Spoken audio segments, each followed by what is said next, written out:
as many have said, I was struck by General Paik's example of quiet professionalism and humility.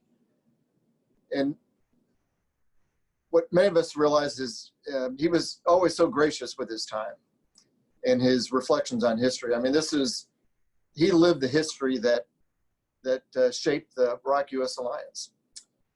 He attended everything that he was invited to, and I knew him in his 90s.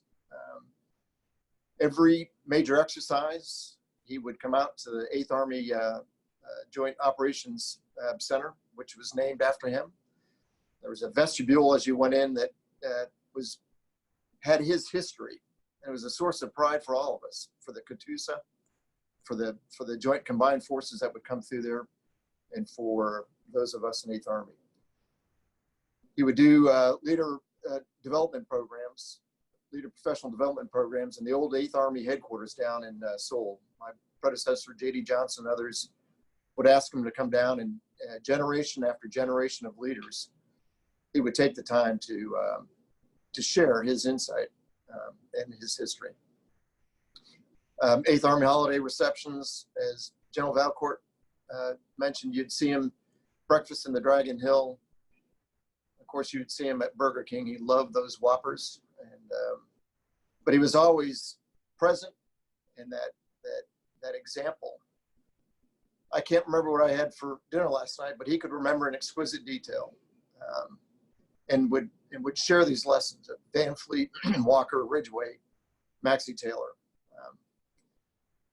I can't remember if it would probably shock General Scaparrotti and General Brooks that I did something without getting permission from my bosses, but Sergeant Major Ray Devins and my Chief of Staff, Tommy Mize, we decided that it was time to name General Paik Sun-Yup the honorary commander of 8th Army. And so we did that. In fact, I called him the senior commander. And we presented him with a BDU top. I told him he was the only soldier in 8th Army that was authorized to wear the 8th Army combat patch on his right shoulder. On his left shoulder was the 8th Army patch with the Korean flag, and on his right shoulder was the U.S. flag with the 8th Army combat patch, and he wore proudly his Silver Star. And one of my lasting memories, Scaparrotti was gracious enough to include him in our change of command.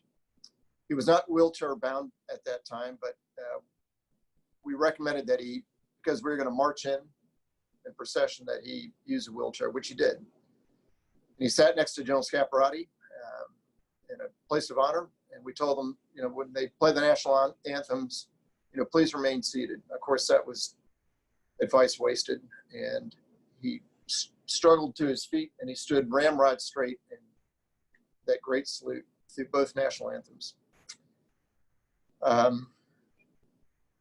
What a memory.